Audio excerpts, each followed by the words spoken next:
selamat sore kembali Bapak Ibu. Sekarang saya akan melanjutkan ke materi kita yang kedua dan ketiga, yaitu tentang KIA dan MTBS ya.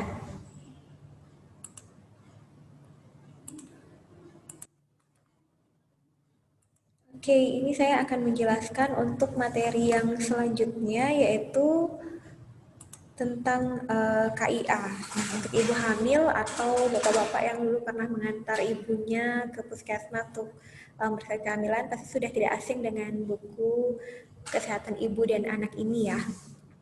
Jadi saya harap sih Bapak Ibu di sini semua sudah pernah melihat buku KIA dan isinya. Sih saya hanya akan menyinggung sedikit saja ya karena lebih bagus sebenarnya kita akan praktik. Jadi ini sekedar nice to know untuk Bapak Ibu tentang buku KIA.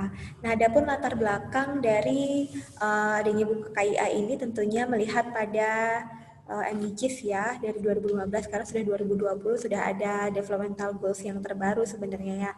Jadi salah satu aspek dari 8 MDGs ini itu salah satunya adalah untuk meningkatkan kesehatan ibu, terutama kesehatan ibu hamil ya, dan untuk menurunkan angka kematian dari bayi ataupun anak. Jadi buku KIA ini diperuntukkan bagi ibu-ibu yang sudah positif hamil dari awal sampai nanti anaknya berusia 6 tahun yang terbaru ya. Jadi sampai dia memasuki usia preschool. Diharapkan seluruh orang tua itu sejak dalam kandungan anaknya sudah memiliki buku KIA ini gitu, dan ini sudah berdasarkan Permenkes tahun 2004. Di sini ada gambar buku KIA yang versi lama dan versi terbaru ya, tapi saya harap Bapak Ibu sudah melihat buku KIA yang versi terbaru, karena versi terbaru itu dia sudah sampai pada anak usia 6 tahun, jadi termasuk juga kelengkapan imunisasi ada di buku KIA ini. Nah, buku KIA itu adalah catatan kesehatan ibu hamil. Jadi semacam seperti diary yang harus dimiliki atau wajib dimiliki oleh ibu hamil ya, sampai dia nanti bersalin, kemudian melengkapi imunisasi anak, itu bisa digunakan buku KIA ini. Jadi memang umumnya itu digunakan pada saat ibu-ibu itu memeriksakan kehamilannya ke posyandu ataupun ke puskesmas ya.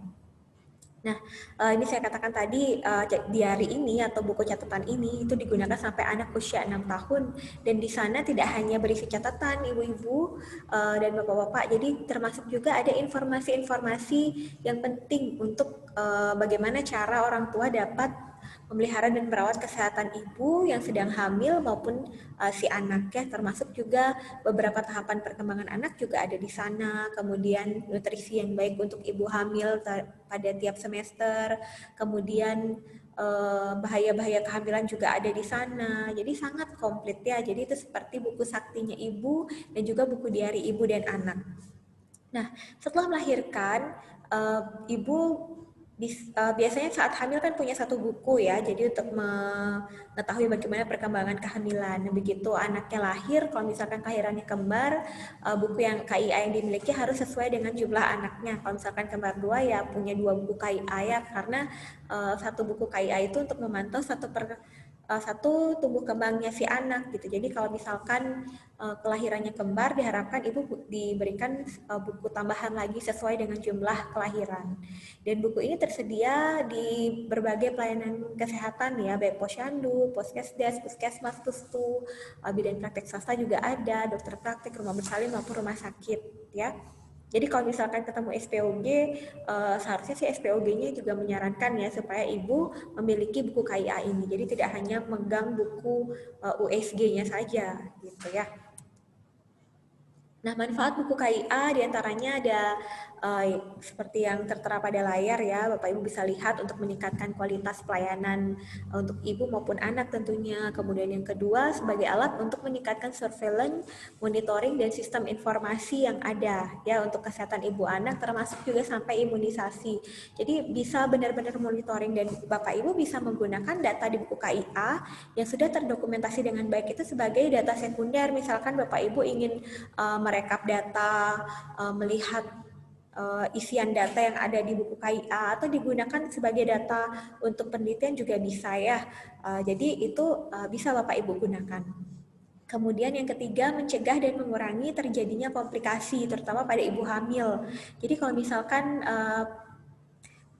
ibu itu melakukan pemeriksaan secara rutin, kemudian ada dokumentasi KIA meskipun dia pindah dari satu puskesmas misalkan atau satu rumah sakit ke rumah sakit lain, sudah terdokumentasi dengan baik pada buku KIA yang tadi saya katakan sebagai diarinya, maka bisa dimonitoring dengan baik.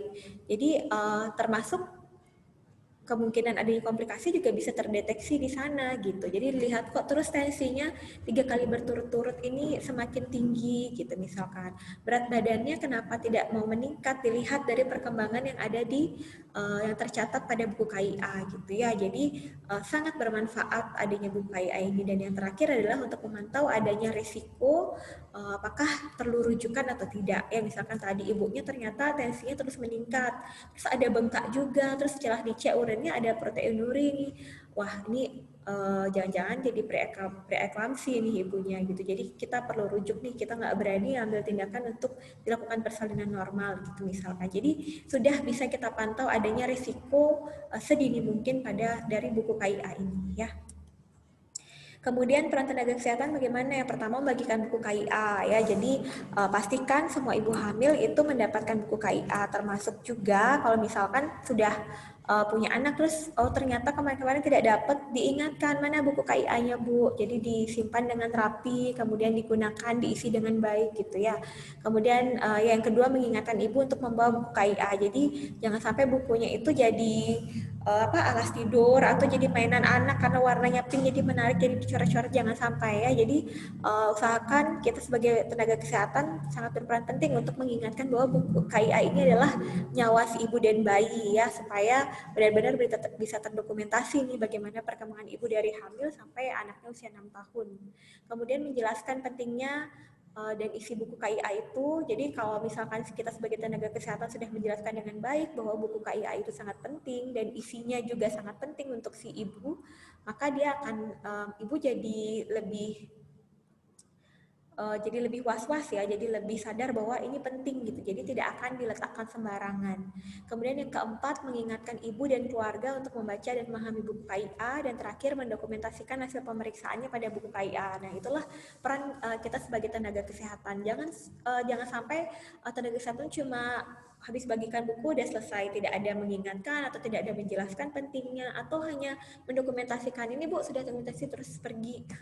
Jadi ibu apalagi orang awam itu tidak akan, jadi kayak melihat ini cuma buku untuk dibawa supaya dia ada tempat nulis aja nih perawatnya. Jadi jangan sampai seperti itu ya Bapak Ibu. Jadi harus bisa menanamkan bahwa pentingnya buku KIA ini untuk si ibu dan juga untuk si anak, dan itu pentingnya sampai 6 tahun usia anak gitu. Jadi tidak hanya berlaku saat ibu masih hamil saja ya. Kemudian ini daftar isi dari buku KIA, Bapak Ibu bisa lihat di sini ya. Ini yang saya maksud, kalau Bapak Ibu sudah punya buku KIA bisa melihat langsung isiannya seperti apa, kemudian penjelasannya juga sebenarnya ada di sana, jadi Bapak Ibu bisa memfasilitasi kalau misalkan ada hal-hal yang kurang dipahami oleh si ibu ya. Jadi Bapak Ibu bisa menggunakan buku KIA ini sebagai media edukasi saat bertemu dengan ibu hamil atau ibu dengan anak yang masih kecil atau ibu yang sedang dalam proses menyusui gitu ya. Ini bisa dijadikan media dan ibu bisa membaca kembali di rumah gitu. Jadi selalu ingatkan untuk ibu dapat membaca buku KIA ini di rumah. Jadi jangan hanya melihat Instagram saja gitu ya. Oke, let's check the book. Jadi untuk Bapak Ibu yang sudah memiliki buku KIA, silahkan nanti dilihat-lihat buku KIA-nya isinya apa saja, dan boleh nanti coba diterapkan di puskesmas ya. Oke, sekian dari saya. Terima kasih untuk perhatiannya pada topik kita yang kedua yaitu KIA. Sekarang saya akan lanjut ke topik kita yang selanjutnya yaitu MTBS ya Bapak Ibu. Oke.